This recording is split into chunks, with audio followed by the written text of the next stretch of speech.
हाय friends, मैं हूं Manav. Welcome to movie shoovy. क्या हाल चाल है। वीर दास का नाम लेंगे तो बहुत सारी चीजें आती है दिमाग में आती हैं कि यार एक ऐसा कॉमेडियन जो बहुत कुछ सच सच बोल जाता है, और बहुत से लोग ऐसे भी बोलेंगे कि यार फॉरेन लैंड के अंदर हिंदुस्तान की बदनामी करेगा तो यार ये तो अलाउड नहीं है। फिर बहुत सारे लोग एग्रेसिव भी हो जाते हैं, फिर ये वो बदतमीजी भी शुरू हो जाती है। अब अगर हम बात करें कि वीर दास के जो जितने भी शोज आए हैं ऑफ लेटली, और अभी एक जो नया शो आया है वीर दास का जिसका नाम है वीर दास लैंडेड, ये किस तरीके का है, क्या ये उनको फिर से ट्रबल में लैंड करेगा कि नहीं करेगा, इसके ऊपर डिस्कशन कर लेते हैं। जिस तरीके की इसके अंदर आपको कॉमेडी देखने को मिलेगी वो मेरे को तो काफी मजेदार लगी, टू बी वेरी ऑनेस्ट। कुछ कुछ जगह पे ऑब्वियसली जो बिहेवियर ऑफ हिंदुस्तानी है या फिर हमारा सिस्टम है उसका मजाक उड़ाया जा रहा है फॉर श्योर, बट मजाक in a manner that you are describing the personality and the traits of a country, right, and the traits of the country are equally explored for US and UK as well. तो वहां पर भी कुछ अलग अलग trades हैं और हर trade के अंदर कुछ ना कुछ ह्यूमर होता ही है, चाहे वहां के लोग,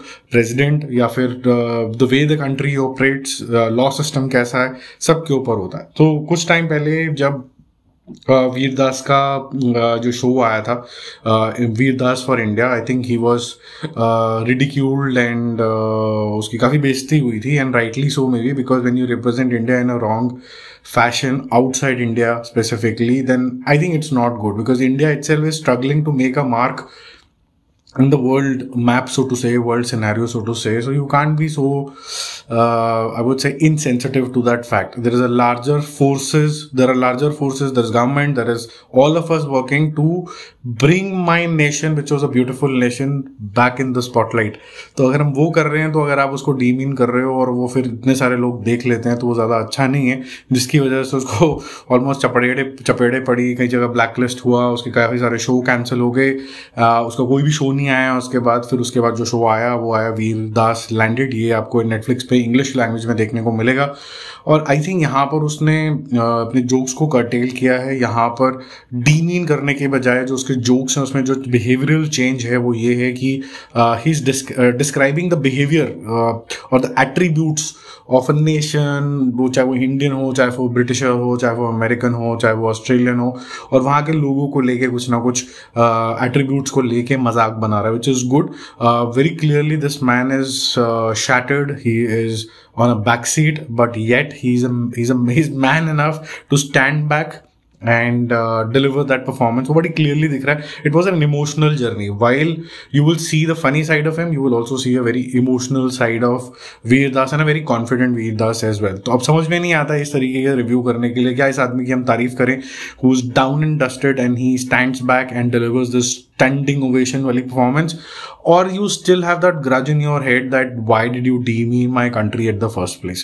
It was demeaning, अब वो चाहे माने ना माने, it was demeaning at least मेरे को तो ऐसा लगता है, क्योंकि अगर आप फॉरेन लैंड में जाके कुछ भी बोल रहे हो तो क्यों बोल रहे हो यार, उन्हीं के बारे में बोल रहे हो यार, अपने बारे में काय को बोलना का है, या फिर जनरलाइज करो। और बिकॉज आपकी स्क्रिप्ट शायद उतनी अच्छी नहीं थी तब, आज की जो स्क्रिप्ट थी वो ठीक थी। You were generalising things to the extent that you can take it, मतलब वो डायरेक्ट अटैक नहीं था, वो बिहेवियर या एट्रीब्यूट तक ही था, और and this man knows his shit. तो अभी आप जो भी आप इसके कॉमेडी और जो कुछ भी आप देखेंगे सुनेंगे तो आपको ऐसा लगेगा कि there is a sense of maturity as well, because होता है ना जीवन में जब मार पिटाई होती है तो आदमी ज़्यादा सीख जाता है, आपको समझ में आता है कि आपके साथ कौन खड़ा है कौन नहीं खड़ा।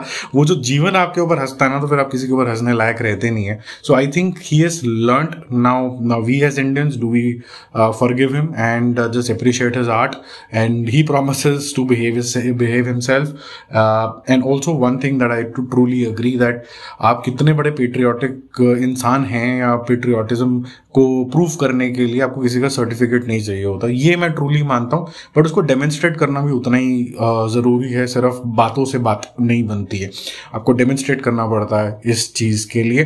बाकी जब आप ये वाला शो देखेंगे वीरदास लैंडेड, ये आपको काफ़ी अच्छा लगेगा।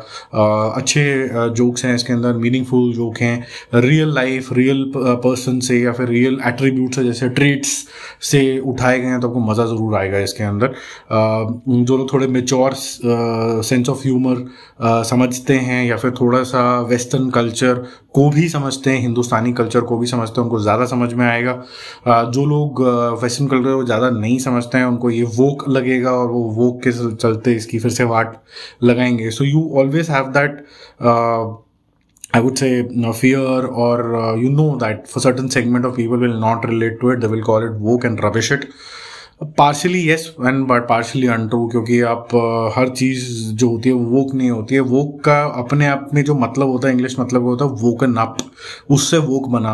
वोकन अप किससे? पुरानी धारणाओं से. You have to unbreak, unshackle things to bring in the improvement, bring in the new light, bring in newness. And when you are evolving, your thought process and the way you behave should also improve, right. So वो सारी चीज़ें भी वोक का part होती हैं, जिसको आप वोक करके या फिर सेकुलरिज्म को बुरा वर्ड बना के या वो को बुरा वर्ड बना के नहीं कर सकते हो. But anyways, coming back to the show was nice. But at the same time अब हमें हिंदुस्तानियों को सोचना है कि do we forgive this guy and just look at his art and has he gotten back to his senses और not.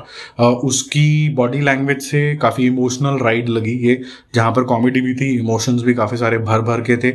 It seems like that he is now genuine and वो अपने चीज़ों के ऊपर थोड़ा उसको पछतावा है. He knows what to do and what not to do, ऐसा लग रहा है. अब किसी को अंदर से तो पहचान नहीं सकते हैं. आप इसको सुनिए और आप बताइए कि ये कितना अच्छा था, कितना बुरा था. मुझे लगा कि पहले जो उसने शो किया था उसमें काफ़ी चीज़ें ओवरबोर्ड चली गई थी, इसके अंदर ओके है. ठीक है, तो बाकी हम जल्दी मिलते हैं और रिव्यूज़ और अपडेट्स के साथ. Don't forget to subscribe the channel. Bye bye.